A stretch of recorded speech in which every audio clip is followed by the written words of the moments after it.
Good morning or good afternoon, everybody, whatever your time zone may be, and welcome to our session today in the series of P2P workshops, the inclusion of intercultural education in settlement service delivery. My name is Frank Bessai, and I'm joined by my colleagues from Catholic Social Services in the Immigration and Settlement Service from Edmonton, Alberta, and I'm joined by my colleagues Elise Bluin, Diana Mora, and Isolda Schmidt. So welcome, everybody. We're very happy to be here.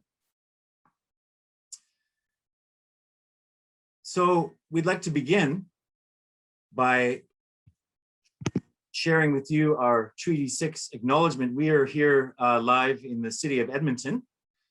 And so here in the City of Edmonton, we are in the territory of Treaty number 6, and we acknowledge the First People, their land, and their culture to be the roots of our Canadian identity.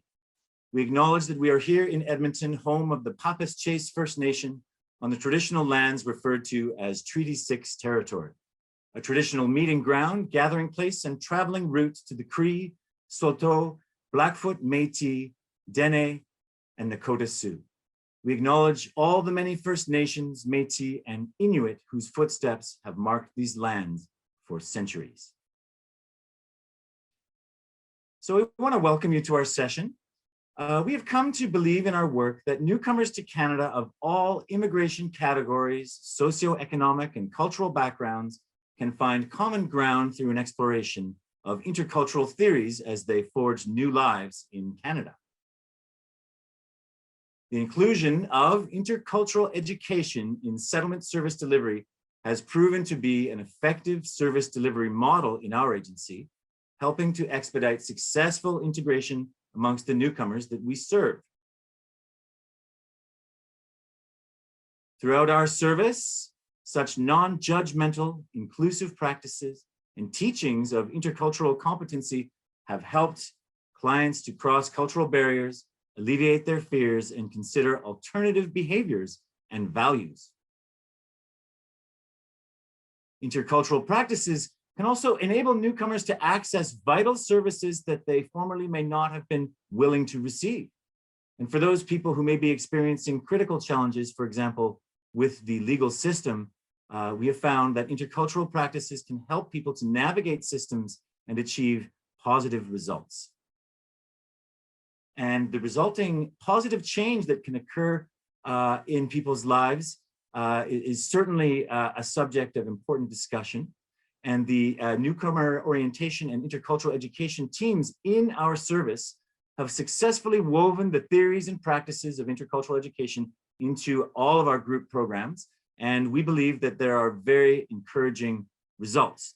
So in this session, we are going to explore the intercultural approach used by the Catholic Social Services, Immigration and Settlement Service. And we're going to highlight 3 of our programs, including the Newcomer Orientation for Life in Canada, our Parenting in Two Cultures program, as well as our newest program, Take Control of Anger for Newcomers to Canada. So I'd like to invite my colleague from the Intercultural Education program, Diana Mora, to join us and share our understanding of intercultural theory. Okay, thank you, Frank, and thank you everyone for being here today. Just give me 1 second. Would like to change this. My name is Diana Mora, and I am part of the Intercultural Education team. I'm an intercultural education facilitator with Catholic Social Services, Immigration and Settlement. So today I will be explaining 2 aspects. First of all is how is our intercultural education approach at CSS, and secondly, I will be explaining the program Parenting in Two Cultures. So to start with the presentation, and the first part is I would like to talk about how the CSS intercultural education approach works. And we start by touching on these 3 main elements or key points. First of all, we have a process of reflection, and this process of reflection is very important for our participants.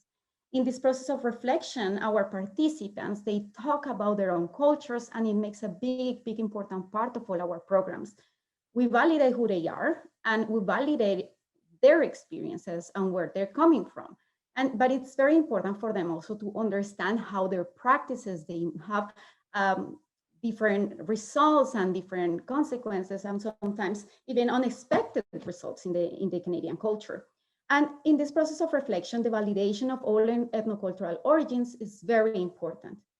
For the validation of these ethnocultural origins, we have a very multicultural team, and we have different people who belong to different cultures, and this part is very important because we want people to be able to connect in their own cultural practices and also in the cultural practices that we are talking about here in Canada. So this process of reflection and this validation of ethnocultural origins also allow us to re-examine our priorities as immigrants in Canada. So re-examine our priorities opens the door to say there is something else we can do in Canada. Probably there are certain things I need to adapt, certain elements I need to change, certain aspects I need to consider that I didn't consider before.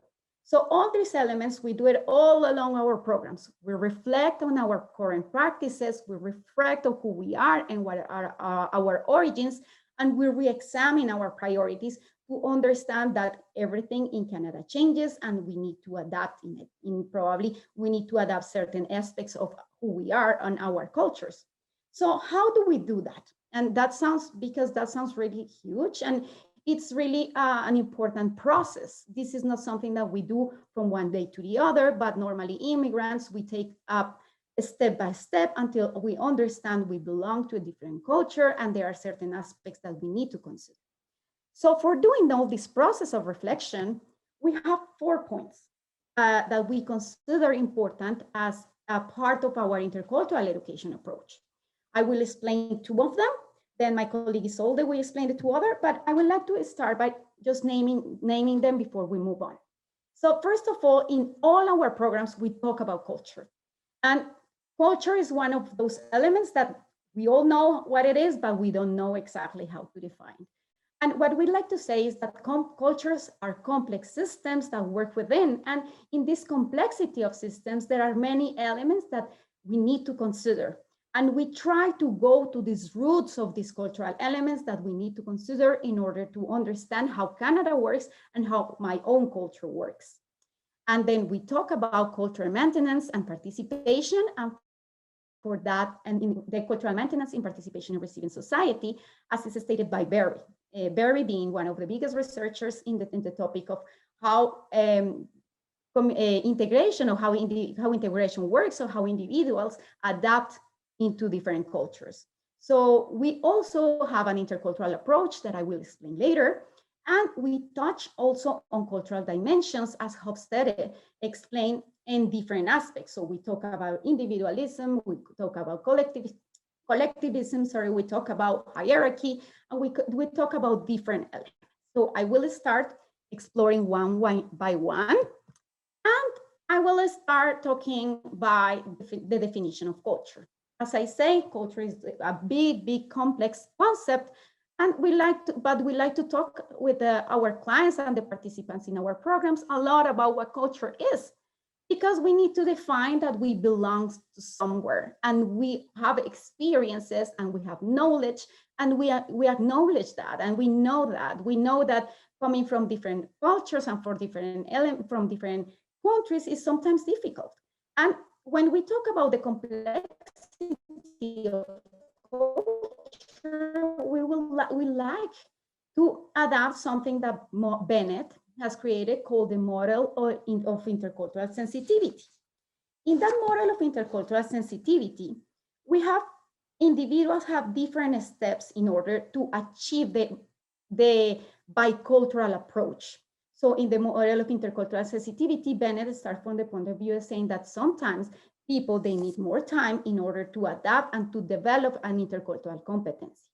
So even if we don't apply exactly the model that Bennett said, it's very important for us to understand that we go and look for the people where they are at.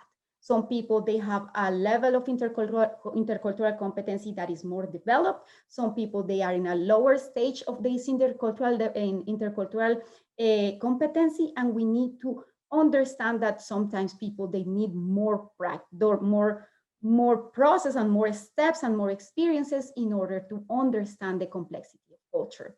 We talk about Canadian culture, we talk about cultures from other parts of the world, and we define what stereotypes is, what are the generics, what are the generalizations of our culture, and all of this is very important because we start by defining what cultural shock is. Elise will talk about later how cultural shock is applied, and this concept is applied into our programs or one of their programs, but it's very important that people acknowledge that they are in a process of learning and a process of adaptation in the new context. And this concept of cultural shock is very important to talk about. And the other element we talk about is personality, because it's very important, and that opens the door to a conversation about how individuals, they adapt independently and individually.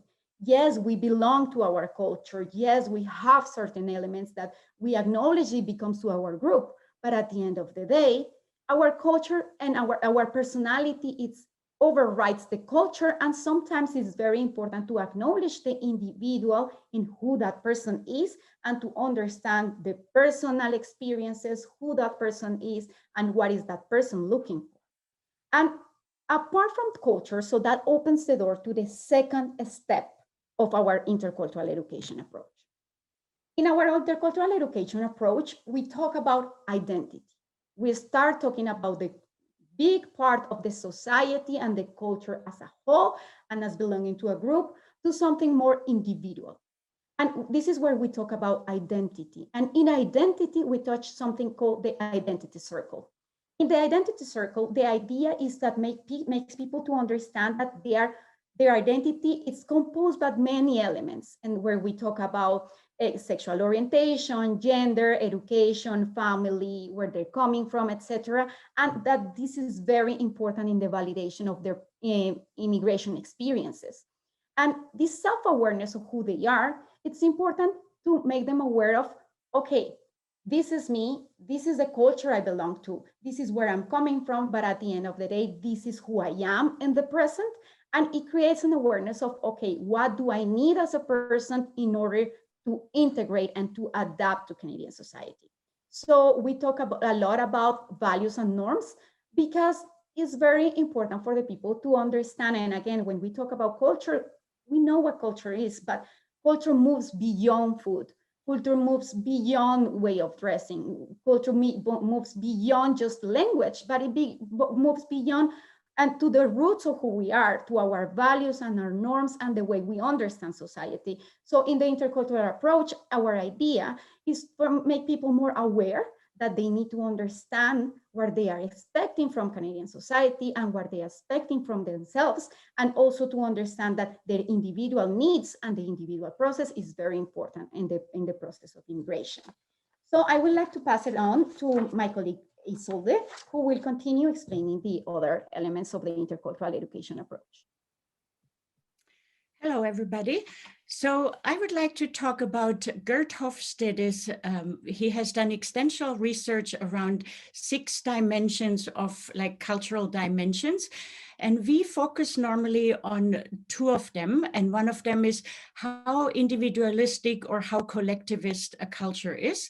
And of course, with how collectivist a culture is, there's a lot of values attached, like the reputation to the group, that the common goal is if we take care of each other, then everybody is taken care of, versus the individualistic idea where if everybody takes care of themselves, everybody is taken care of. So very different concepts.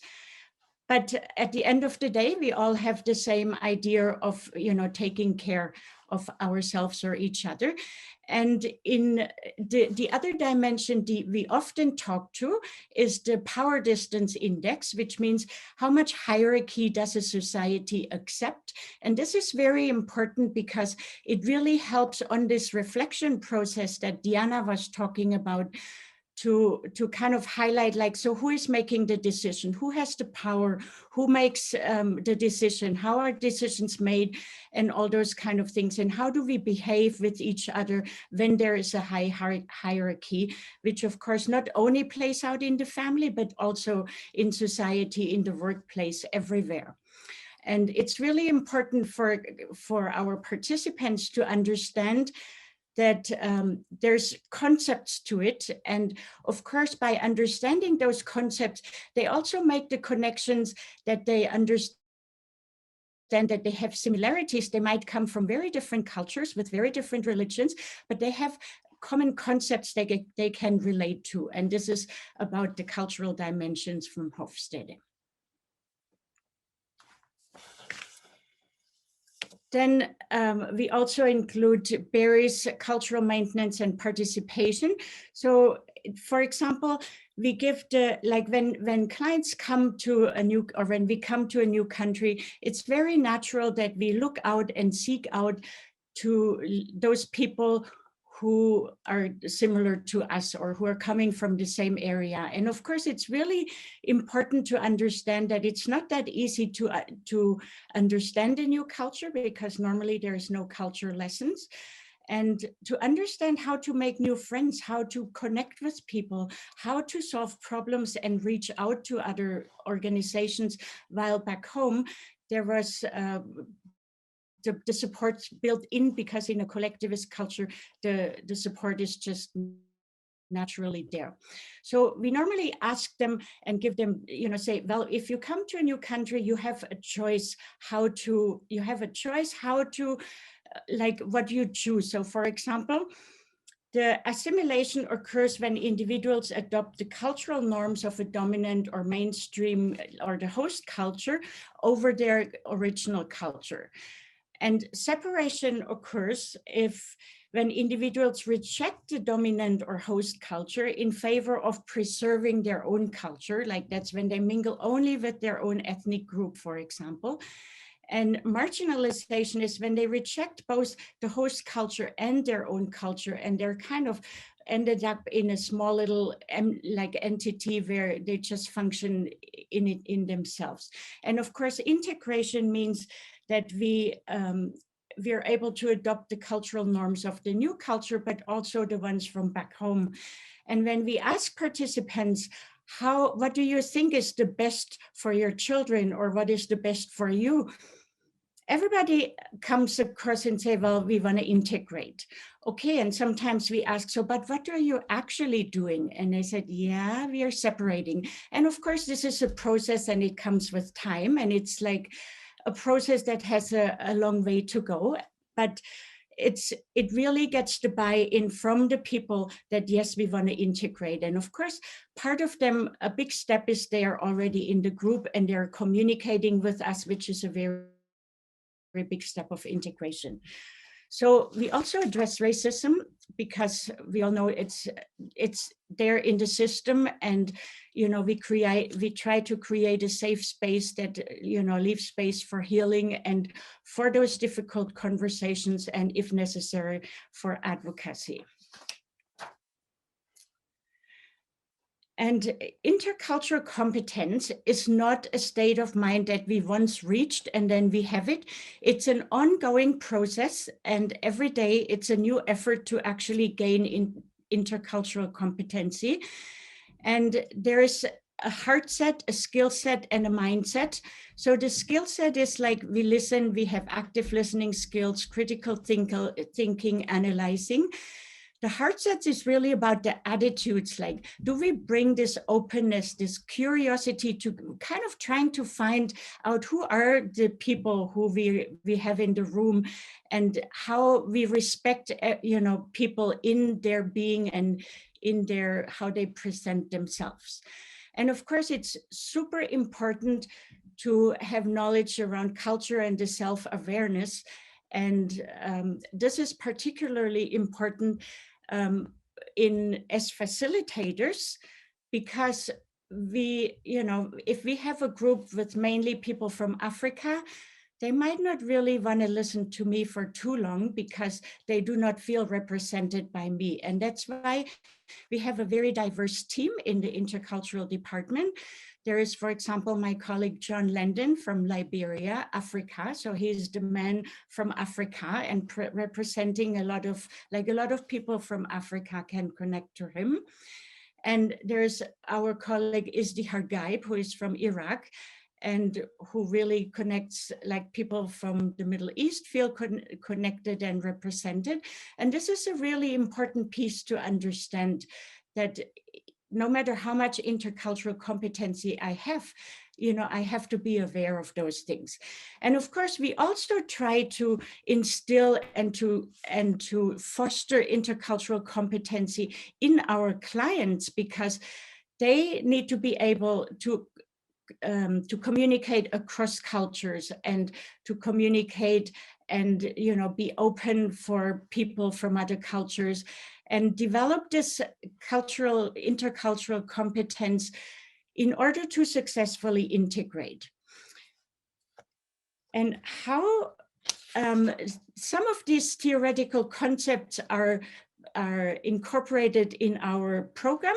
My colleague Elise will now continue and share how this is kind of incorporated in the Newcomer orientation program. Hi everyone, my name is Elise and I am the program coordinator of our Newcomer orientation for Life in Canada.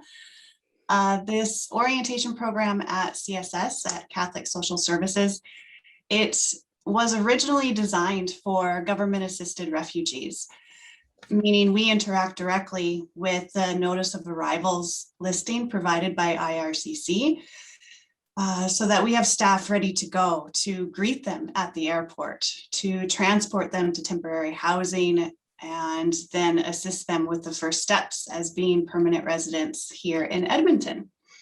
So we introduce ourselves personally and as an organization.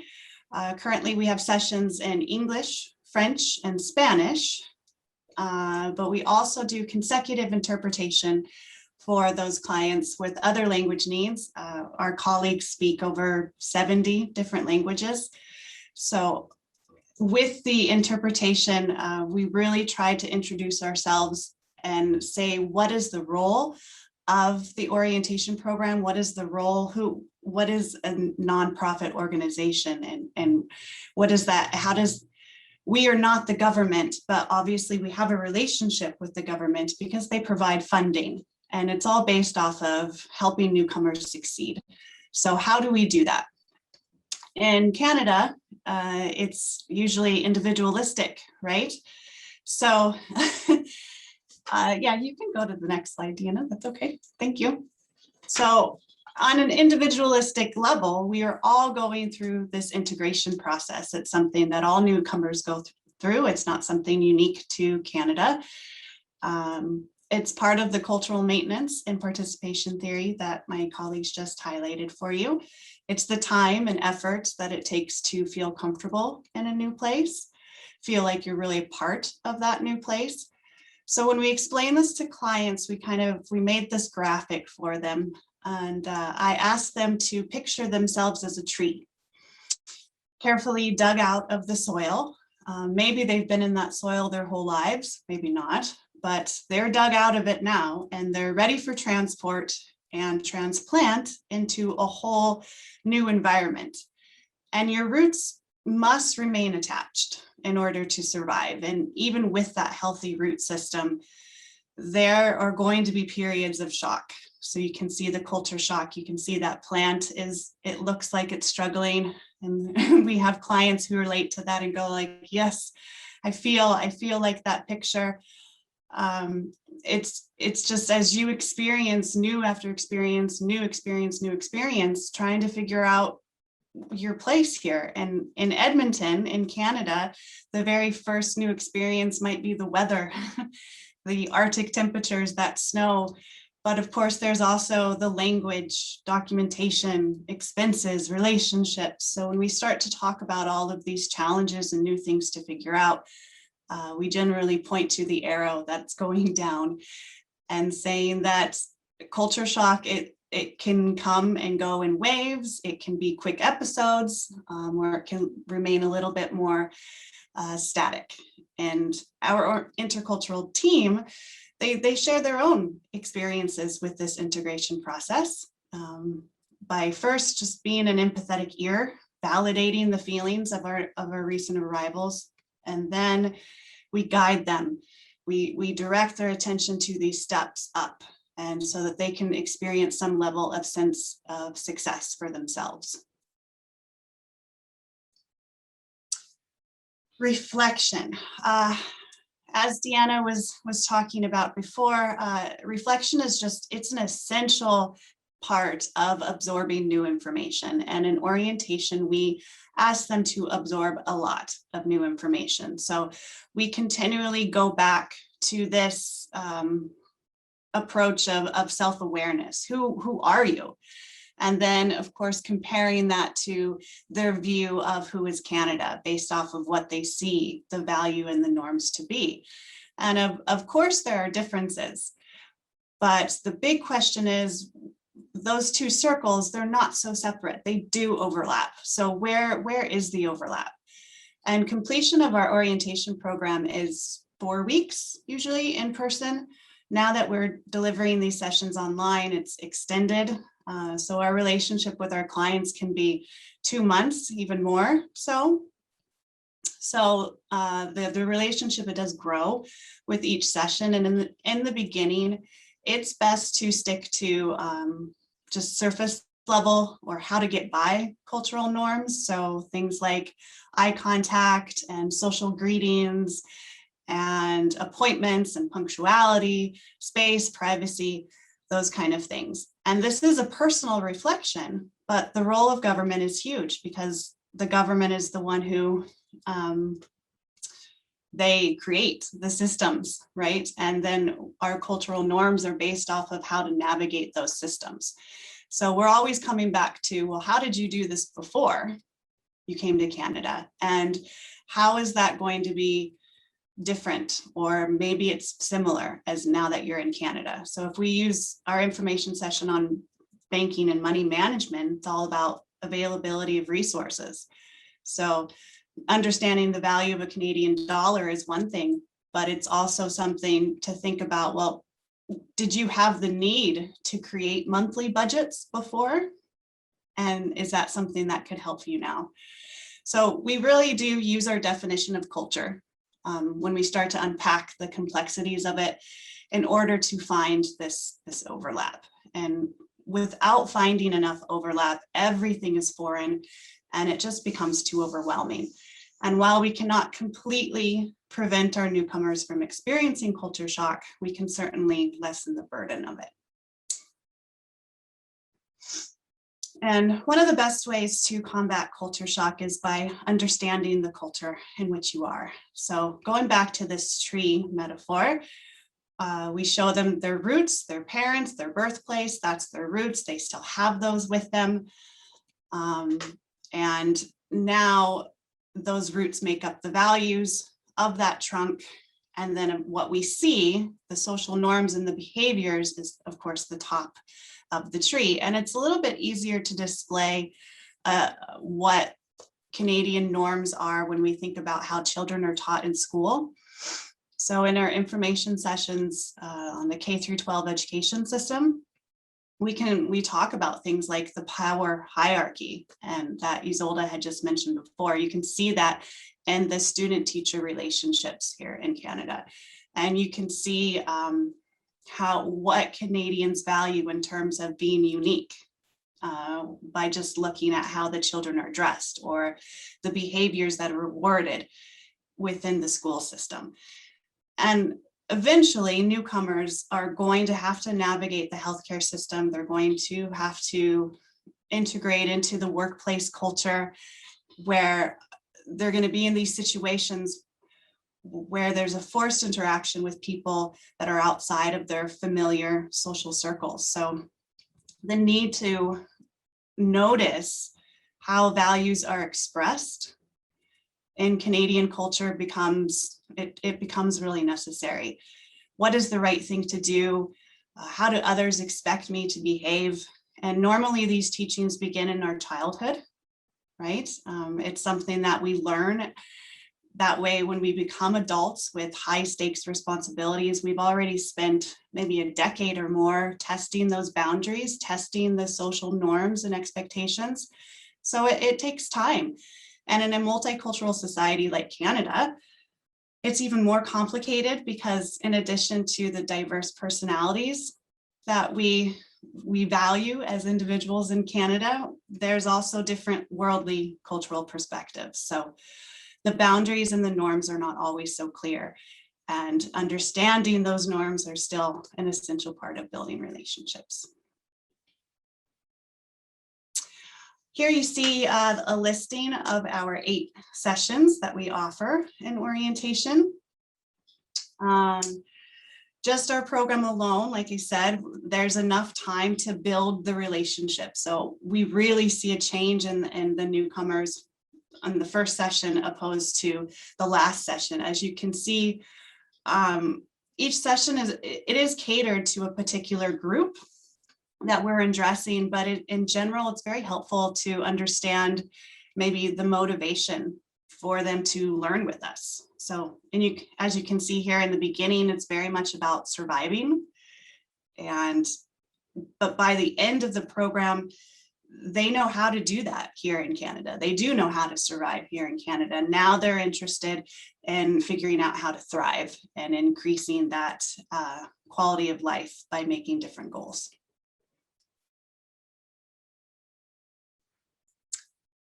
So that's where we start. In order to improve the quality of life, we must be able to make the informed decisions. And those 8 sessions of the orientation programs are designed to do just that.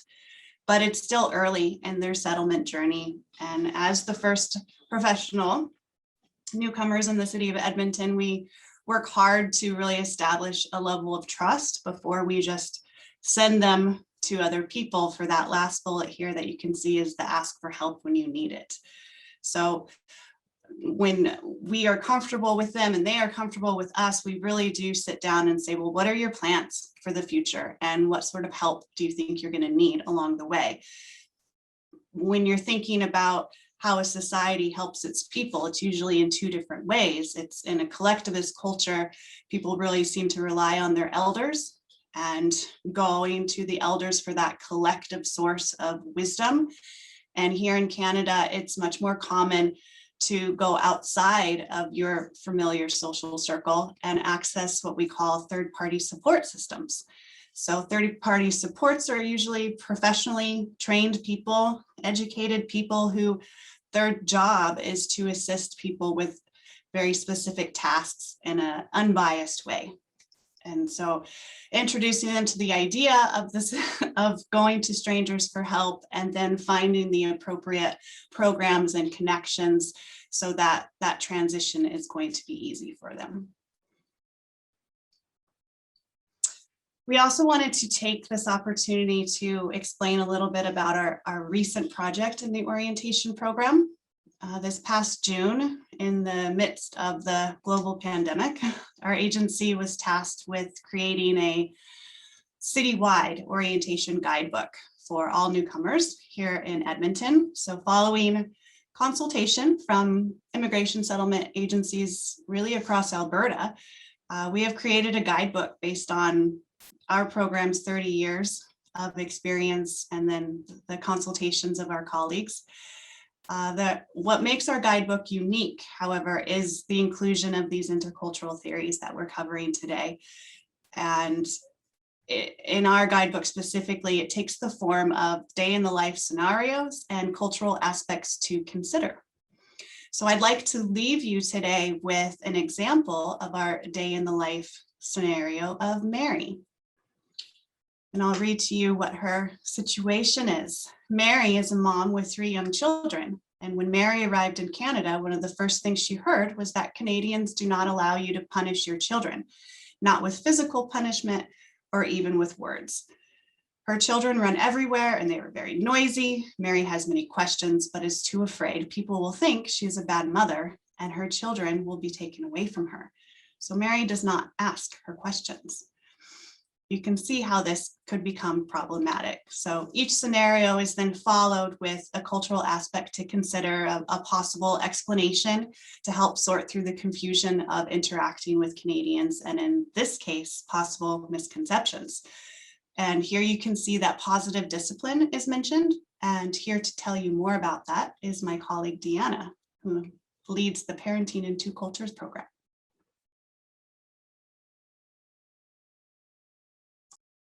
Okay, thank you, Liz. So I will start talking about the second aspect of the second program where we apply intercultural education, and is the Parenting into Cultures program. So Parenting into Cultures program, we like to think this is a second step in the process. Sometimes when parents or when families arrive to the country, they are not really in the moment or really in the process of thinking, okay, how I'm going to raise my kids here. They are just trying to look for their resources, look what to do, and find a housing, find how to move around the city, how to find the schools.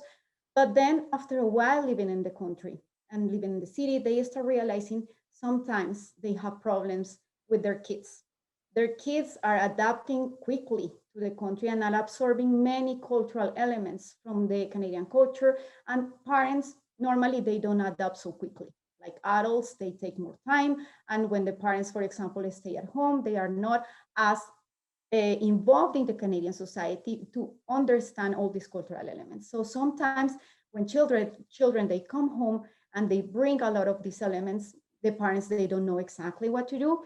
In other situations, parents they struggle a lot because they apply parental traditional practices that normally they, first of all, are not allowed in Canada, or second, they don't have the results they are expecting.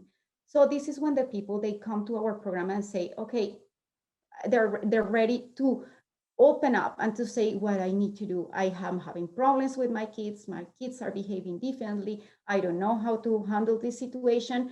And the Parenting into program into Cultures is actually a program that helps parents to understand how to understand the differences between raising kids in Canada and raising kids in other parts of the world.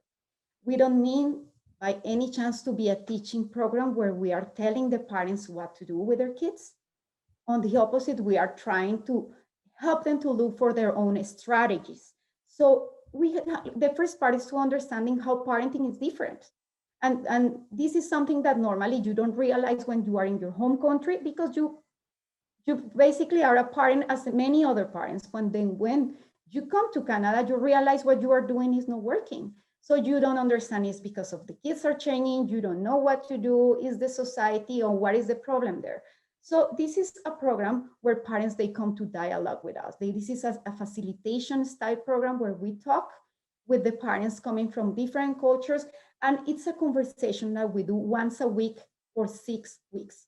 So we meet for 6 weeks because we need a deeper understanding of Canadian culture and to understand of our own practices. And again, the term of self-awareness becomes key to understand, what am I doing as a parent? What are my kids' needs in Canada?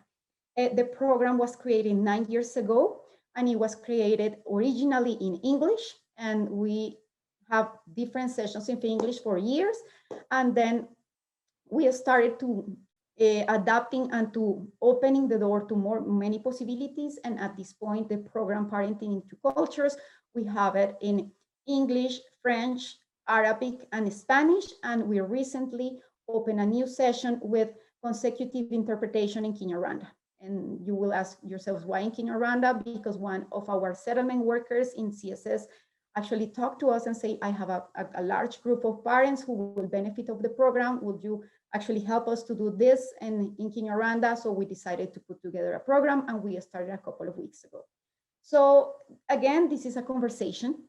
And how do we talk and we introduce the topic of culture into the conversation with parents? So as I mentioned before, we definitely talk about culture. We talk about what our cultures are, and we talk about how to integrate into Canadian culture and what is integration. We ask the parents, what do you want to do? Do you want to integrate? Do you want to assimilate? And what are the results and the consequences of every adaptation strategy that we use? We talk a lot about values, and of course about individualism and collectivism as a dimension, because we understand this is one of the main important aspects of parenting. Normally parents, immigrant parents, they come to the country by themselves. They don't have grandparents, uncles, and in large families. And when they face the reality of being here by themselves, this is when they say, okay, I'm missing a lot of help. I feel alone. I don't know where to go and ask. And we talk about how individualism and collectivism, they play an important role in the way we raise our kids. And for doing all that, we use a tool that is called positive discipline for everyday parenting. Positive discipline for everyday parenting was a tool created by the professor Joan Durant from the University of Manitoba. And it was used as a tool to change the punishing behavior idea of parents to a much more building relationship concept. So instead of punishing what the kids are doing wrong, let's go a step back and try to build a better relationship with them and try to find the ways where we can create a relationship with the children and avoid these behaviors to happen. So this is an important tool for us because we talk about long-term goals. And in that part, again, these intercultural theories take a big part because we say you are in a process and what's happening is normal. And we go to this idea of like, this is you now, but what is going to happen in the future? What are you expecting from your kids in the future? And this process of long-term goals and analyzing what they want in the future in the family is very important. One other important aspect we talk about is domestic violence. Why? Because sometimes with immigration, it comes a lot of conflict. And it's normal. And sometimes this conflict can be really healthy and it can resolve, but sometimes it leads to domestic violence, violence towards the partner, towards the kids. And it's very important to analyze why domestic violence has really bad effects on the life of the kids and why are the effects and the consequences of domestic violence and not to solve the conflict in a positive way. So we talk about that, and it's very important for the parents to understand that even if conflict is normal in Canada and it's very normal to have this kind of situation and difficult situation with immigration, it's not acceptable, the domestic violence is not acceptable and what it means for the life of the children. All of this towards the creation of a better relationship in the family. And that's the most important part of what we talk about. This is not just about punishing or it's not about the fear, but it's about learning how to do things in a different way. And how we help newcomers in our program. This is one of the pictures of, like normally right now we are having online sessions only. Before we were having in-person sessions in different languages, etc. But now we are online all the time, 6 times once a week. And the idea is to solve parenting problems, but we are not a problem-solving program. This is not a program where parents are gonna come and say, okay, I'm having this problem, what should I do? Because we are not there to tell them how to parent their kids. Every parent is ready and prepared to solve those issues, but what they need to think about and to need to analyze a little bit more is the complexity of culture and to analyze how their cultural practices, they might have a different result than expected. So at the end of the day, what we want from the parents is for them to be able to understand they need to look for other strategies more adapted to what the children they need in the new context. And in that sense, also we talk a lot about the law and what is required in Canada, because sometimes parents are referred to us by judges, by the court, by different people in the Canadian system because they have some sort of involvement with child and family services, for example.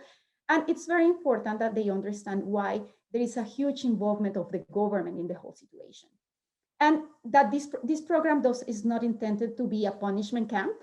It's not that they have to do it because we want to tell them and we're gonna tell them how bad parents they are. It's not about that. It's more about moving forward and understand that there are other ways to create relationship with the kids. It's to heal the past and say, okay, now we're here, we're now what I need to do, and there are other ways to move forward. And in that sense, parents are eager to learn, even if sometimes they arrive, especially those parents who come sent by court or etc. They come to our program saying, okay, I'm coming here, what I'm going to learn, I know how to deal with my kids. But when they hear, and this is much more about a dialogue, it's very important for them to open up and to ask questions that they were afraid to ask. like in the scenario that Elise was explaining before, sometimes parents, they make mistakes and they don't know why. They don't understand what are the cultural implications of what they're doing. So this program is a good space and a safe space to say, okay, I'm doing this. I don't know what to do. What is the effect? Why in Canada this is not okay? And we try to undo these cultural notes to explain to people what is normally what is expected as a parent in Canada. And parenting to cultures objectives, of course, are creating a stronger ties within the family, but also with the family and the community. And in that sense, empowering the parents is very important for us. Parents, sometimes they come to our program with this sense of have no power. Okay, now I don't know what to do with my children. So I have no power, I cannot tell them anything. So I have nothing to do. So it's just give them again the tools to say, yes, you are the parent, you're still the parent, you have power. But the only thing is you need to understand that sometimes things are different and you need to learn it, you need to teach your kid in a different way. So that creates a stronger ties with the family and the community as well. After our programs, parents, they realize, for example, okay, I need to learn English. I need to go and participate in society. I need to go and look for a volunteer job. I need to go and talk to the teacher. Sometimes parents are afraid to talk to the teachers, are afraid to talk to the doctor, are afraid to talk to many people because they don't want to be judged.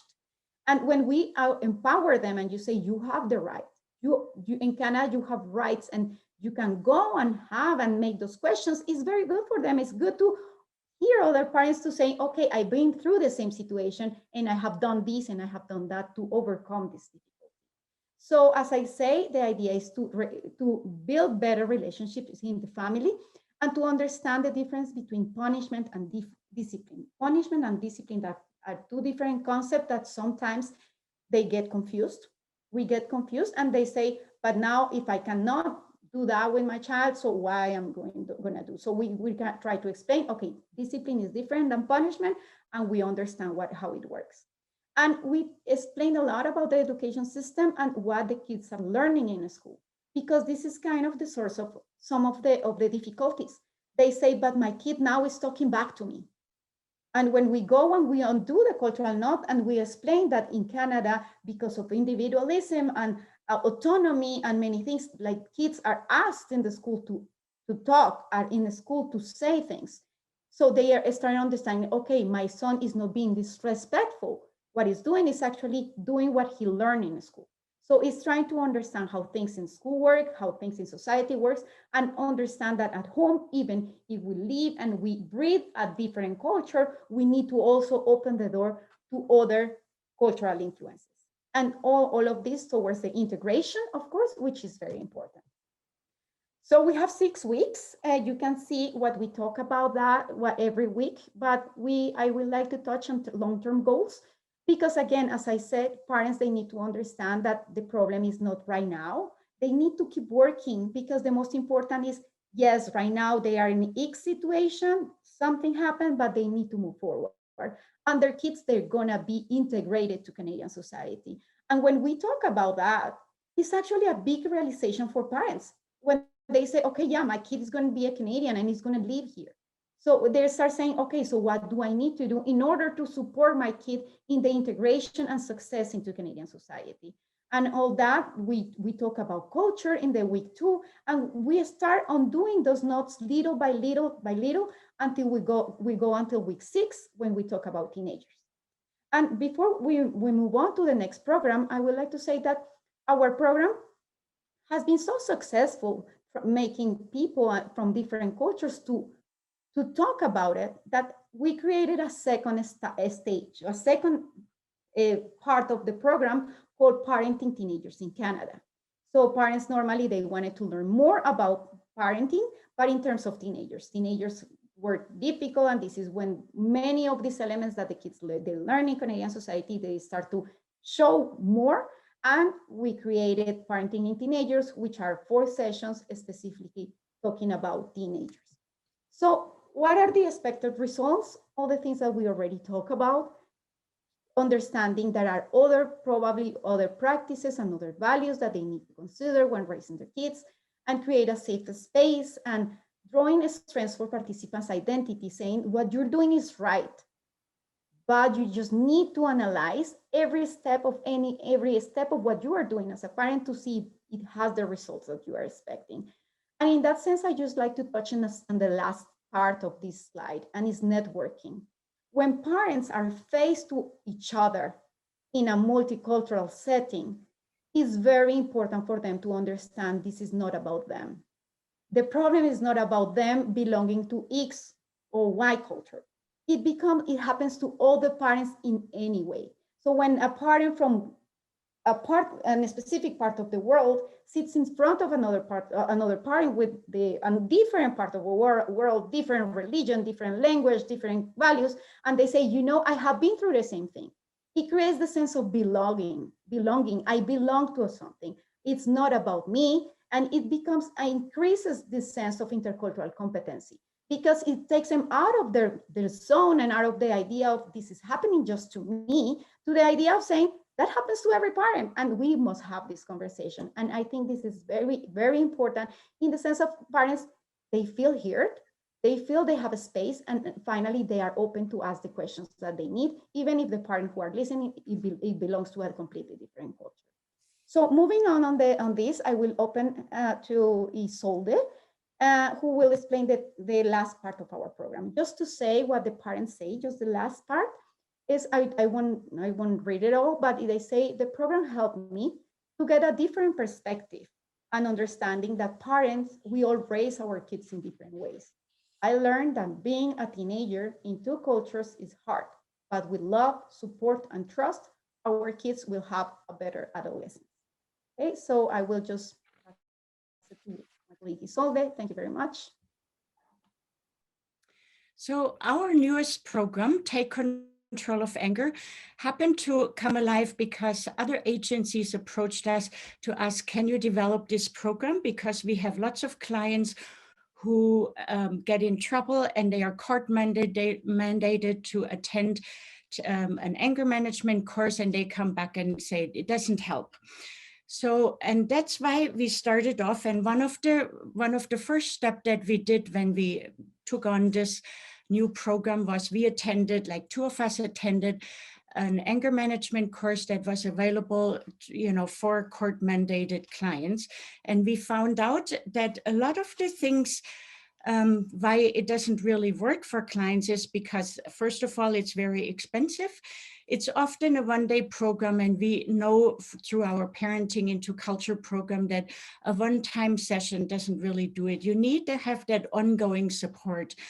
And also, they often focused on aggressive acts of anger and are predominantly for male attendees. And the program is, of course, grounded in individualistic culture, and there's not really any awareness around the difference in emotional expression of anger. And of course, one of the biggest things is they assume that there's clear boundaries between individuals, while in collectivist cultures, the boundaries are very clear to the outside, but they're normally quite enmeshed inside of the group.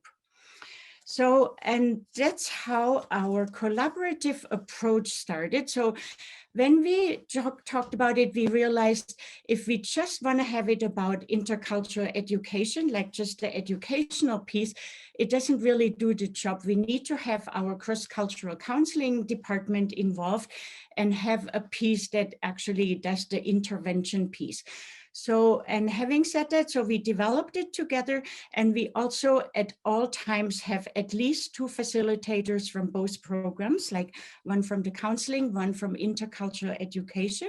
And often we actually have three facilitators, because sometimes we need to have that man presence in the room, and you know, and it's also really helpful to role model what it means to work across culture, to understand the things, to have different perspectives in the room. And you can see our weekly outlines, and I would like to touch on the week 3, the process of anger, because For this session, we created our own diagram, the process of anger. And normally we involve all the stories of the clients about how they feel and what happens next and what they were thinking and all that. And I won't do that now, but I just want to highlight some of the cultural pieces in that diagram. So we understand that, you know, some people, they go this route where they go to aggression, active explosion. And sometimes they go to the passive route, which is more like an implosion. And sometimes they can also then end up in explosion. And that means, you know, the implosion is just as unhealthy as the explosion because it can lead to very serious health issues. And in a lot of culture, you know, in our course, we reflect a lot of how can women express their anger and how do men express their anger and what does this have to do with leadership? Like who is a good leader for the women and who is a good leader for the men? And there's a lot of really cultural interesting pieces in there. And we actually have a lot of women who, you know, who don't have anger issues towards the outside, but who express their anger just by crying and, you know, being in their room and crying. But at the end of the day, it's really not a very healthy way of dealing with anger. So then we also have the justification thing, because in a lot of cultures, people say, well, yeah, I had to hit her or him or whoever, because that's my job as a dad or as a mom. And that's why, you know, we kind of do it. And of course, another big cultural piece is the apology action, because in a lot of cultures, they, you know, people don't apologize in words, but they apologize in actions, like, you know, cooking the favorite meal or bringing a little gift, or, you know, there's lots of different actions that we can deal with. And of course, like one of the really important pieces is also the unmet needs, because those unmet needs often relate to our values. And if our values are not respected, then that's where it all started. And of course, then we also, the intervention piece is to kind of show them a more healthier way of how to deal with anger. And I just want to read one. My unmet needs being the main source to my anger, and these unmet needs being connected to core values. Example, I valued acceptance, and when I don't feel welcomed, it leads to anger. So these are just some of the responses that we have, and I would like to pass it on to my colleague Frank to wrap it up. Thank you, Isolde. So we believe that our programs have been strengthened through the inclusion of these intercultural practices, and we do provide ongoing support to our clients who have participated in these programs. Elise was talking about how we develop a relationship with them all, and that certainly is true, and it allows our clients to participate in multiple programs, and we provide ongoing support in this way. We have graduation ceremonies, we provide certificates of completion, we will provide letters of support for those people who need such letters in order to move forward with their lives. And we're also very big on program evaluation, listening to our clients and listening to the things that they benefited from in our programs. And as a result of all this, we're able to make more referrals to outside our agency and also within our agency to other sister settlement agencies in the city and address the unmet needs that Isolde was talking about. So that is a summary of our three programs. And one of the more unique programs that we like to offer our clients as they've participated in some of the other intercultural programs is called the Outdoor Wellness and Education Program. And in this program, of course, it's been kind of changed and almost wiped off the map because of COVID-19, and we can't have physical gatherings. But in the normal times, we will go on camping trips with our groups. We will take the immigrant men's group and the immigrant newcomer women's group out on outback hikes and do all this kind of outdoor recreation stuff, which is super interesting and provides a context in which really the the participants in our programs can demonstrate their intercultural competence by being, really just taken into a new environment, which is, a recreational environment, a nature-based environment, and that certainly improves the potential for the capacity for reflection and integration and cross-cultural dialogue and all of these wonderful things that we do together with our families as we enjoy the great Canadian outdoors. So in conclusion, we just want to finish by saying that this is an ongoing process that newcomers experience in the beginning of their integration process, and really does encourage intercultural dialogue for everyone in Canada. And so that includes people who are Canadian-born people as well, who are a very important part of this ongoing intercultural dialogue. And just to say that the ongoing funding for intercultural education in settlement service delivery is very, very important. It can be very difficult to achieve. For sure, our intercultural education department is funded mostly through our internal fundraising campaign here at Catholic Social Services, which is called the Sign of Hope campaign. So it really is our hope that the larger funders and the powers that be do understand how the proper funding of intercultural education practices in settlement service delivery really can ensure a bright and inclusive future for newcomers to Canada. So I'd like to thank you, everybody, for listening. I'd like to thank the P2P committee, and in particular, Sonali, for helping us to bring this presentation to you all today and achieve the technical mastery which is necessary to be able to deliver such a session online across the country. So now we're going to address a few of the questions that have been coming up in the Q&A box. And if there are any more questions, please put them in the Q&A box. So I believe the first question, which was about the workshops being conducted in English for mixed cultural groups. If so, how can clients with lower levels participate? So as you probably heard, we do sessions that are consecutively interpreted into whatever languages are necessary. And we also do first language sessions in 5 different languages, those being English, Spanish, French, Arabic, and now also in Kinyarwanda. So it really, we're always trying to engage our community support workers who we use as interpreters to be able to provide interpreted sessions, just that when we're doing a consecutively interpreted session, it kind of takes more time, of course, because we have to allow for the interpretation. And so there's another question here, which is a super interesting question. How do we ensure that what we teach in these workshops, especially the parenting in 2 cultures, is being implemented at home? So I'd like to ask one of my colleagues, I'm going to ask Isolde Schmidt maybe to answer that question. Isolde. I think, we have to be realistic so that when we provide the positive discipline training as a tool to build relationships, that, things might not completely change, and we are really for slow changes, but in the right directions. And that's why we have this 6-week kind of program where we have ongoing kind of support. And how we ensure that they follow through, I mean, parents really understand at some point that it's up to them and that they make the decision. And I think they really want to move forward because nobody wants to have their kids taken away or, and very often the kids respond very quickly. Like I had once a fellow tell me after the 3rd session, Mrs., I don't understand. My daughter is all in a sudden behaving a lot better. And, and I kind of told him that's not my magic wand. It's like him making little changes and the kids responding.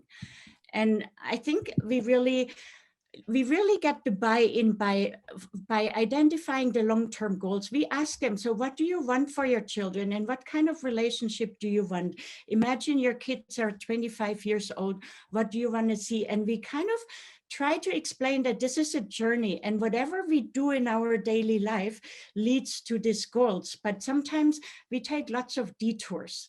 If we say we want to have our kids to be successful and happy and healthy, and then we hit them, well, that's probably more of a detour.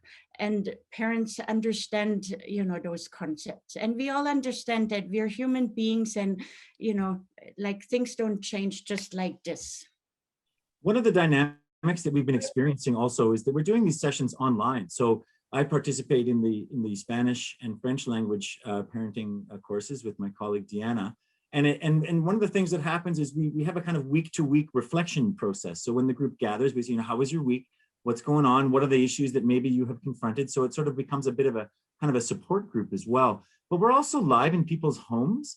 And I find that to be a super interesting dynamic, because where before we had to gather everybody in an external space, now we really are in people's homes, and we can see the kids actually joining the sessions sometimes.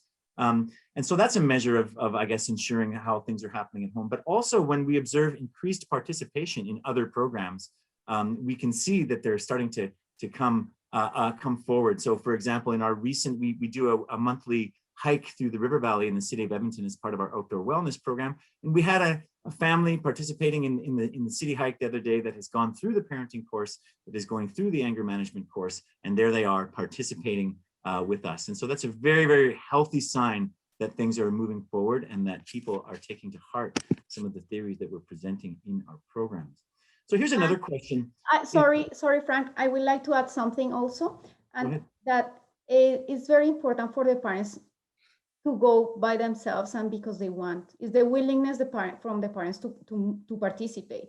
Normally what we notice is the parents, if we force the parents and the parents are being obligated to go there and to say, you go there because you have to, doesn't work.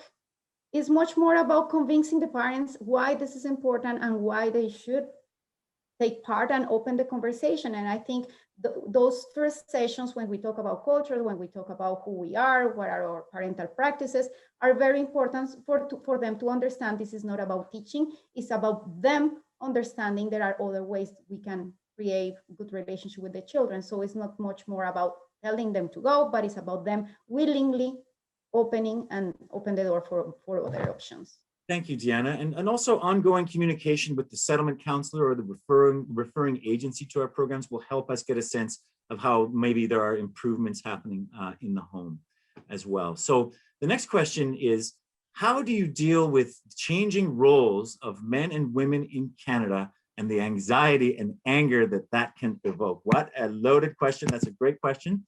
So Deanna, maybe you want to start with that one. Okay, yeah, thank you. Yes, it's a very interesting question because this is something that we talk a lot in our programs, and especially in parenting. And of course, it's also you can say also in parenting how it works, but in parenting, we talk a lot about the differences of parenting. And this situation always is always there. Why the families are different and why the roles are different, for example. And even for women and men, this is something very complicated sometimes to understand. And sometimes people are more open to change, and other people, again, if we go to this level of cultural competency, some people, they just understand and they flow easily into the concept of gender or different gender roles, and other people have more difficulties. I think what is more important about this conversation is why. It's understanding the root and the value underneath. And this is when intercultural competency from the side of the facilitator is very important. Because we are not judging. We are not there to judge what people think, but we are there to listen and to undo this cultural knot and say, what did happen before? So for example, yes, before, for example, men, they were not really involved in raising kids because back home, we had grandma and auntie and a lot of people who were taking care of the kid, and mom was there and dad was working, for example. So we talk a lot about that. But what happens in Canada? Do you have grandma? Do you have auntie? Do you have auntie? You have all these people? No, they are not. So you need to step up, because normally we explain that women, they find job easily. Women, they need to learn English as well. So we start undoing these cultural knots, and what happens in what are the girls and boys are learning in school? Are the boys and girls learning in school about these cultural differences? No. Okay, so what happens if we keep teaching these things, and what are the consequences in the life of the kids? And this awareness is very important because it's understanding that the root and why those behaviors are there is not just because there is a root and a value underneath that we need to explain, and it makes sense in the culture, but when we move to a different setting, when we move to a different context, probably the same idea and the same value has a completely different understanding. So going there, talking about it and explaining why it's important to make a change and why it's important to accept and probably to open the door to other possibilities, it's very important. Now, sometimes it's easier, sometimes not. And as Isolde say, we are realistic, and for some parents that takes longer, and that's why these cultural conversations are very important, and that's why the diversity of the facilitators is very important, because when they hear the same message from me or from a man saying that it's okay, it's completely different. And we need to go and look the clients where they are at and try to pull them and try to go and look what they need to understand from the beginning and from the root, instead of just trying to change a behavior and just understanding the value. We also have our men's group and our women's group, which are really designed to facilitate this kind of dialogue in a safe space. I participate in the men's group frequently, and it really is amazing to see how men who have been really pent up maybe for a few years dealing with these changes in their roles and stuff can open up and enjoy the support from others from different cultures who are going through something similar. So we have another question. How do participants start joining your intercultural competency programs? So I guess I'll start by answering that. So what we're sort of explaining here is that the whole idea of intercultural competency is something that is embedded in all of our group programs. And so the first program that we deliver is the one that was explained by our colleague Elise, which is the Newcomer Orientation Program for Life in Canada. And in that, the introduction of intercultural theories in that program isn't really something that we announce as we do perhaps like been doing in this session. It's more just kind of gently embedded in the content so that they kind of start to become that we can relate to the experiences that are being presented in the program. So that's, I guess, our answer is that we try to weave them in right from the beginning. I don't know if any of my colleagues have something else that they would like to add to that question. Okay. And again, the participation really is dependent on our ability to develop a relationship with people. So we want them to feel at ease in our programs. We want them to feel that they are validated and that their country of origin and their cultural values are respected in this country. And so we do a lot of listening too, actually. In our parenting programs that I'm a part of, we must spend a lot of time listening and making sure that people feel comfortable enough to express themselves. In my experience, I think that it takes a little bit of time for people to understand that, the extended family isn't really there in the same way that, like Diana was explaining. And so to be able to reach out to people who are, as Elise mentioned, the third party source, it takes some time to understand how important that is.